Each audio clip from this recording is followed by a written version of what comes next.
My name is Liz and this is Biz with Liz T. I already mentioned with my fever, headaches came along with it.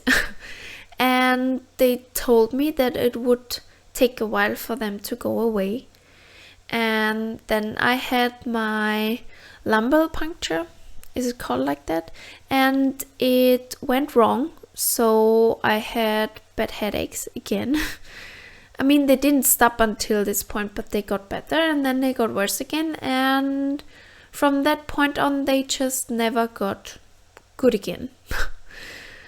And again, doctors just told me to be happy and do Pilates and thank you for nothing, because I did all of that. And I think I'm a really positive person and I'm a happy person. But if you are in pain constantly and doctors are telling you just to be happy, excuse me? I mean, at some point, of course I snapped. How wouldn't I? How wouldn't I snap if somebody tells you that your pain, you're not allowed to feel your pain and it is not real and it's all in your head? But I had my first surgery last year and it got better with my surgery, so it's probably coming from endometriosis. Does it help me? No, because endometriosis is also not curable. Also, what really annoys me is that women are not taken as seriously as men in the medical field. Women get sent home way earlier and sooner than men do, which is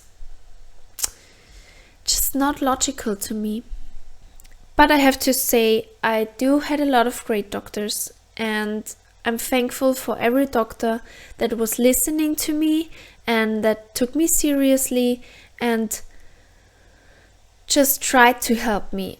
I mean, not every doctor is able to help you, but at least they could say, I'm sorry, this is not my expertise, I'm not able to help you, please go to XYZ. And this also would have made more sense to me than just saying you should be happy. I tried a lot for my chronic headaches: acupuncture, oxygen therapy, which I was not just a freak that was sick, but also running around with oxygen. But another topic, bullying. Anyways, I took the pill for quite some time because I started having problems with my period from the very first period that I had, and it got worse. So I got the pill and I took it and my period problems got better. But because of my headaches and we didn't know what to do anymore at this point, I stopped taking the pill and my period problems came back, of course. And with my period problems getting back, my headaches also got worse. And I started reading about endometriosis because my aunt was diagnosed with endometriosis. And I thought I would go to the doctor, but I didn't actually, because I thought to myself, it's normal that you're in pain during your period, so why would I make a problem out of it? It can't be this bad. Well, I should have gone to the doctor sooner. It would have spared me or saved me a lot of pain and a lot of painkillers. I went to the doctor in 2019 to my gynecologist, and it actually was a new gynecologist because I moved to go to a different university, I moved to a different country because I wanted to go to a certain university. And he told me, I think you really should go see a specialist because I think you could have endometriosis.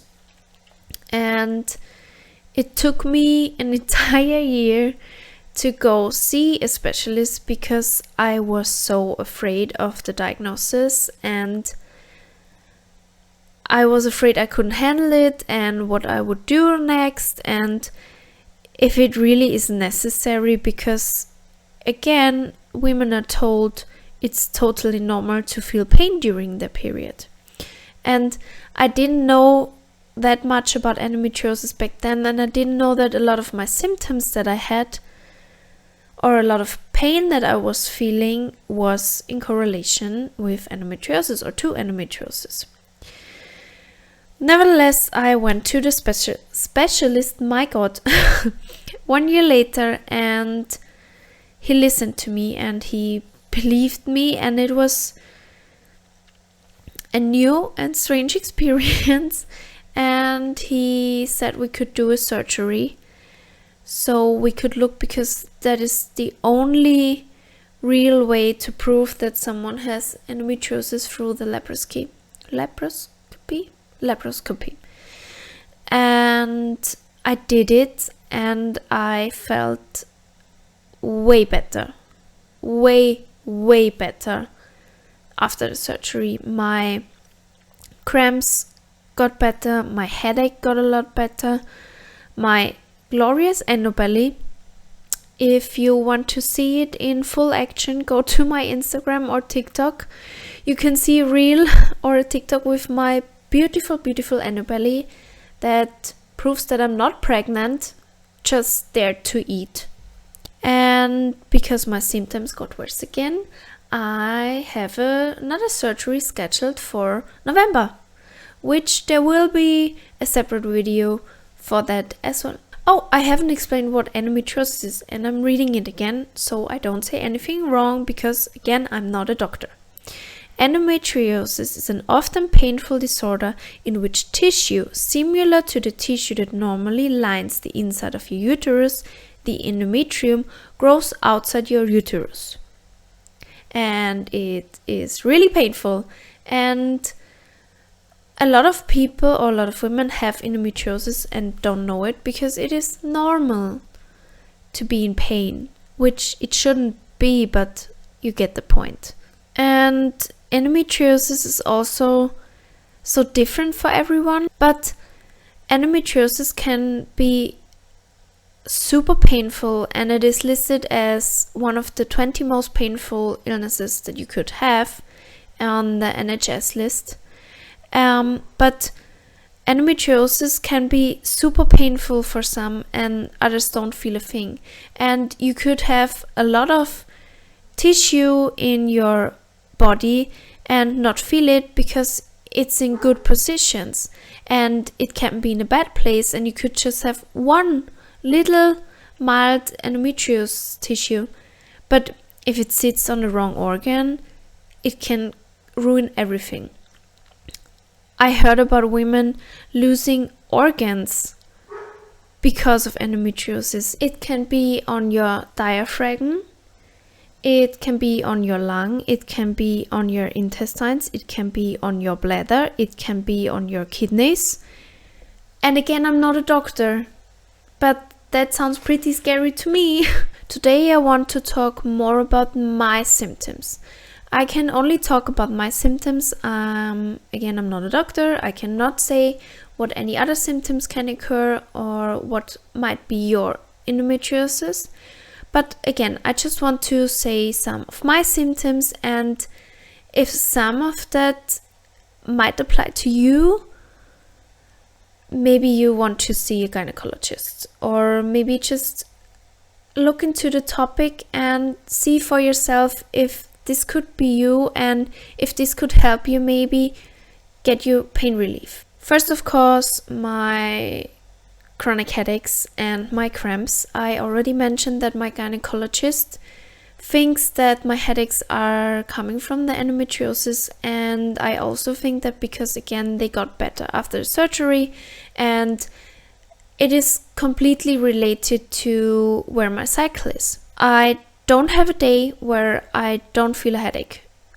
Not since I had glandular fever in 2015 October, and I had a headache since then, and they think it's a combination of my body not knowing how it is without the pain, and endometriosis. Before my surgery last year, I had a pretty bad bleeding every month, of course, and I bleeded through a lot of trousers, and also my cramps were sometimes so bad I couldn't even talk, and it lasted sometimes for hours, and it was so exhausting. I couldn't sleep, but I needed to sleep, but I couldn't sleep because I was in so much pain.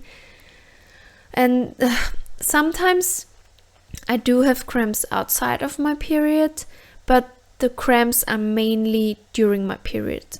But the tricky thing with endometriosis is that it is not just limited to your period, because it can occur or make problems the entirety of your beautiful cycle. What else did I have? I have bowel movement issues. I have problem with nausea and dizziness.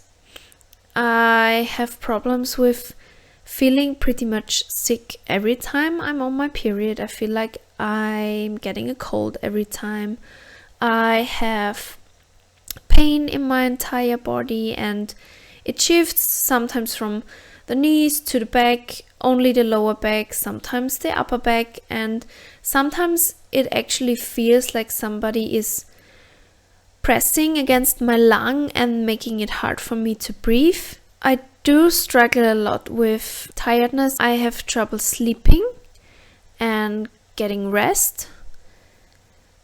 And also, before my surgery, I had a lot of problems with bladder infections. I had a bladder infection every 2 to 3 months at least, and really painful bladder infections, really bad ones. And also to the tiredness, we don't know for sure that it comes from the endometriosis. It could also come from multiple sclerosis, but who knows at this point. I do think that I forgot symptoms, but the point is that you can see what a wide range there is with endometriosis, and I just want to bring more awareness to this topic. I was so embarrassed, but why should I be embarrassed about something that, first of all, is not my fault, and second of all, I cannot change? And on the average, a woman needs 10 years to get diagnosed with endometriosis. More people need to know about health issues, and they need to be taken seriously. And if just one more person out there knows about endometriosis, I actually think I succeeded, and I don't care about the rest, because people need to talk about this, and people need to know about this, and women need to be checked, and women need to be taken seriously. And also we need to bring awareness to this topic so it can be more discovered, or how there could be more research, so maybe we could find a cure for this sickness. If you feel like I have missed something with endometriosis, you can obviously contact me via my social media accounts or leave it in the comments, and just help each other out. Really, it's just a big community trying to find a way to live with this sickness, and it is so important. And don't be embarrassed if you have it, or if you have issues that you might not want to talk about with, or you cannot talk about with someone. Just know there will be a place for you, and you're not alone, and we're in this together, and there will be something that might help you. And yeah, as I mentioned, I think in the first video, I'm going to have a second surgery in November. If you're interested in this, I'm going to document this on my channel as well, and also on Instagram, so you can get a bit of insight into this if you're interested. And I hope to see you next time. Bye!